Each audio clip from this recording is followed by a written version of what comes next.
Bismillahirrahmanirrahim.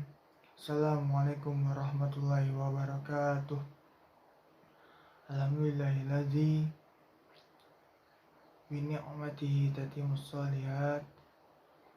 Alhamdulillahirabbil alamin ala umuri dunya waddin. Wa na'udzu billahi min syururi anfusina wa min sayyiati a'malina. May yahdihillahu fala mudilla lahu wa may yudlil fala hadiyalah. Asyhadu an la ilaha illallah wa asyhadu anna Muhammadar Rasulullah la nabiyya ba'dah. Alhamdulillah teman-teman yang dirahmati Allah Subhanahu wa taala, pada kesempatan kali ini kita dapat sama-sama belajar kembali bertafakuh fiddin lagi.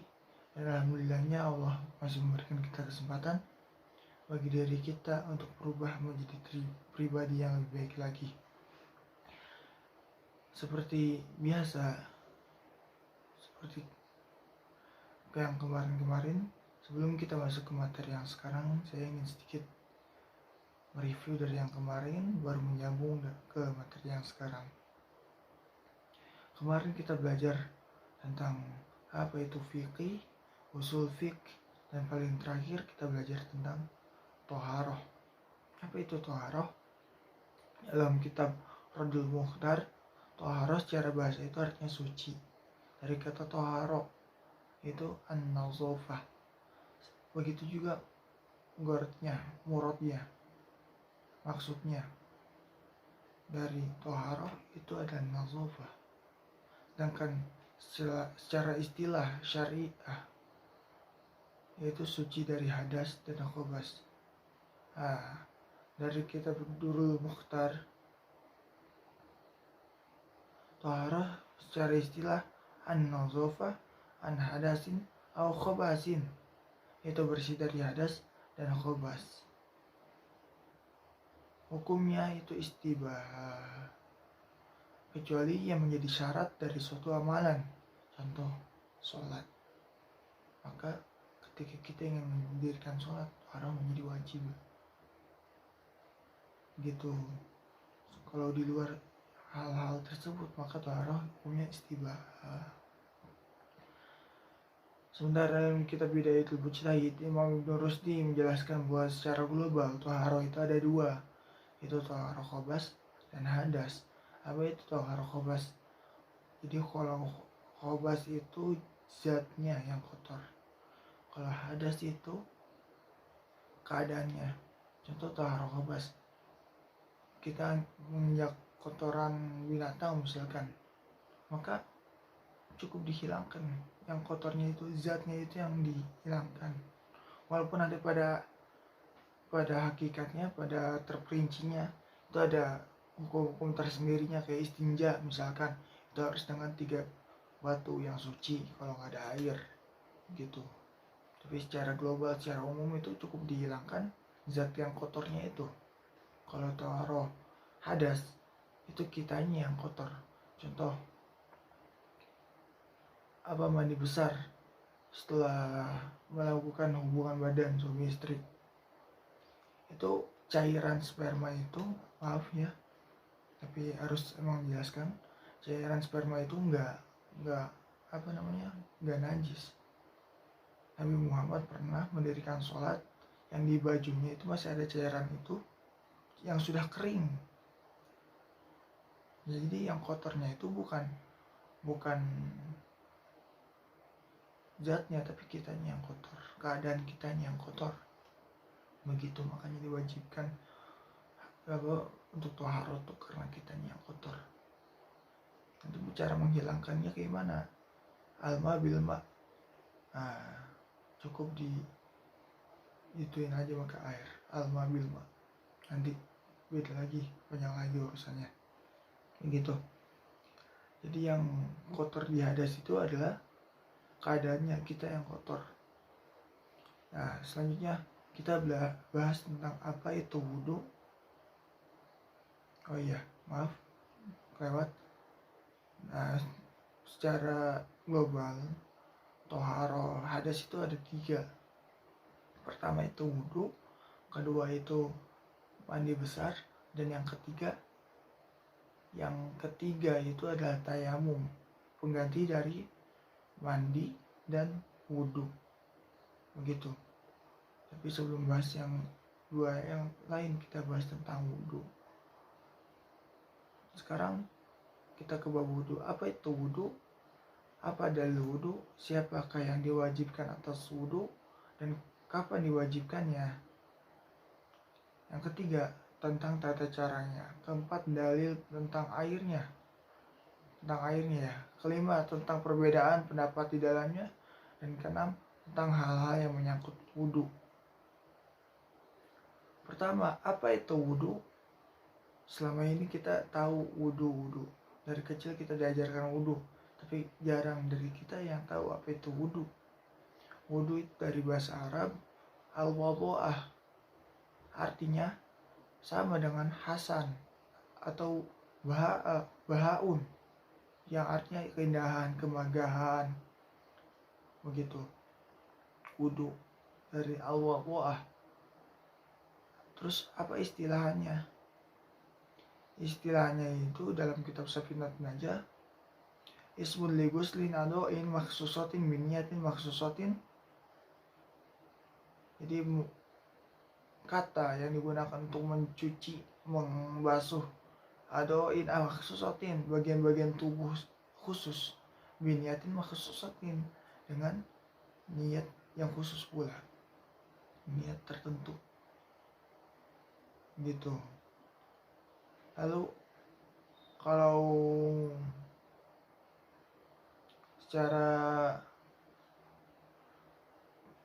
secara bahasa, kenapa dinamakan al-wadhu'ah?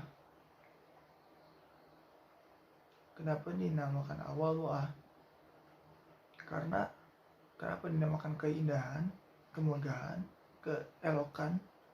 Karena dengan wudhu inilah nanti di hari kiamat kita akan terlihat indah, terlihat megah, itu karena wudhu. Makanya al-wadhu'ah. Begitu. Lo hafal dalil dari wudhu? Surat Al-Maidah. Ya ayyuhalladzina amanu idza qumtum ila sholati faghsilu wujuhakum wa aydiyakum ilal marafiqi wamsahu bi ru'usikum wa arjulakum ilal ka'bayn wa in kuntum junuban fatahharu wa in kuntum maradha aw ala safarin aw jaa ahadum minkum minal ghaiti aw lamastumun nisa falam tajidu ma'an fatayammamu sa'idan thayyiba. Nah, di sana udah dijelaskan ya secara global wudhu dan penggantinya apa? Tayamum. Jadi kalau nggak bisa wudhu, nggak ada air gitu, maka suruh tayamum sa'idan thayyiban, dengan debu yang thayyib, yang bersih. Wahai orang-orang yang beriman, apabila kamu hendak melaksanakan sholat, maka basuhlah wajahmu dan tanganmu sampai ke siku. Nanti di sana ada perbedaan pendapat ya, sampai ke siku tuh ada yang mengatakan bahwa membasuh tuh ya sampai siku juga kena. Tapi ada yang bilang siku nggak kena karena sampai ke siku, bukan dengan siku. Nah, nanti itu tata caranya. Dan apa sunahnya, apa dari hadisnya? Qala Rasulullah, la yaqbalullahu sholata ahadukum idza ahdasa hatta yatawaddu'a. Allah tidak akan menerima sholat salah seorang di antara kalian jika dia berhadas sampai dia berwudu. Gitu. Itu dalil dari Al-Quran dan Sunnah. Jadi Al-Quran dan Sunnah itu sama-sama wahyu ya. Wahyu itu ada dua. Satu yang Jibril sampaikan kepada Nabi Muhammad, itu sama persis dengan apa yang Allah ucapkan. Dan yang kedua itu wahyu yang Jibril sampaikannya tidak sama persis atau sepemahaman Jibril menyampaikannya ke Nabi Muhammad. Yang pertama itu Al-Quran dan yang kedua itu hadis sunnah. Jadi kalau sunnah itu juga wahyu. Makanya dalam surat Al-An'am, wa ma yantiqu 'anil hawa in huwa illa wahyu yuha. Karena semua perkataan Nabi itu wahyu, gitu. Hadisnya itu, semua hadisnya itu maksudnya itu adalah wahyu, ketetapan dari Allah juga, begitu. Langsung balik lagi ke tema wudhu kita. Dan siapakah yang diwajibkan berwudhu? Yang diwajibkan berwudhu itu adalah yang balik, berakal. Apa dalilnya? Walaupun nanti di kitab-kitab lain itu ada yang lebih terperinci ya menjelaskan tentang siapa yang diwajibkan wudhu, itu ada yang lebih terinci, ada yang bilang harus berislam, ada yang bilang harus gini, banyak di kitab lain. Tapi kita itu balik lagi ke Bidayatul Mujtahid ya sebagai rujukan utama kita. Dalam kitab Bidayatul Mujtahid bahwa yang diwajibkan berwudu, kata Imam Ibn Rushdi, itu yang balik sama berakal. Apa dalilnya? Rafi'al qalam an salasin. Nah, di situ disebutkan as-sabiyya hatta yahtalima wal majnuna hatta yufiqo. Anak kecil hingga ia bermimpi. Apa bermimpi? Baligh. Dan majnun, hilang akal hingga ia sadar. Nah, di sini Imam Syafi'i berpendapat dalam kitab bahwa orang yang ketiduran dengan posisi tidur duduk mengangguk-angguk menahan kantuk, bukan tidur terlentang, dan akalnya masih ada, itu tidak batal wudunya, tapi lebih baik wudu lagi, dianjurkan wudu lagi gitu. Tapi kalau hilang akal berarti itu sudah tergolong majnun. Kalau nggak sadar, apalagi tidurnya sampai terlentang, ruku, sujud, bahkan berdiri. Ada yang orang tidur sampai berdiri udah nggak aneh, saya udah sering lihat. Nah, ketika tidurnya udah hilang akalnya intinya, itu maka diwajibkan untuk wudu lagi. Dan karena pada zaman sahabat itu dulu biasa, zaman Rasulullah itu sahabat menunggu Nabi menyuruh mendirikan sholat Isya. Jadi zaman Nabi itu dari azan Isya sampai didirikannya itu lama banget. Karena orang-orang zaman dulu, karena zaman Nabi itu kan nunggu kumpulnya itu lama. Apalagi sahabat yang masih di rumahnya itu jalan ke tempat masjidnya itu susah. Jadi azannya jam tujuan, qomatnya itu sekitar 1 jam atau 1 jam setengah baru qomat. Makanya para sahabat itu biasa nungguin Isya tuh sambil nggak terkantuk-kantuk, nunduk-nunduk gitu. Kalau bahasa Sundanya mah nundutan gitu. Nah, selama masih kayak gitu, belum hilang akal sepenuhnya, maka itu nggak apa-apa. Para sahabat juga dulu kayak gitu. Tapi kalau di luar dari itu, maka itu nggak boleh. Lalu apa tanda seorang balik dan apa itu balik? Dalam kitab Safinatun aja dijelaskan, al-bulugh wal wusul ila haddit taklif. Apa itu balik? Balik itu sampai pada batas taklif. Apa itu taklif? Mulai hitungnya amalan. Mukallaf itu orang yang ditimpa, yang udah diwajibkan, udah dibebankan oleh syariat Islam. Yang mukallaf itu, makhluk yang mukallaf itu manusia sama jin. Tapi kita nggak bakal membahas jin, itu ya udah, itu mah dunia mereka. Nah, apa tanda balik? Sekurang-kurangnya terlihat 3 pertanda. Pertama, mencapai umur 15, baik bagi laki-laki atau perempuan. Walaupun perempuan nanti ada yang batas awal baliknya itu di umur 9, tapi secara umum batas terakhir buat perempuan balik itu umur 15 gitu. Dan kedua, tanda yang kedua, bermimpi basah, baik pada laki-laki atau perempuan. Perempuan bermimpi basah, iya. Ada nanti hadisnya.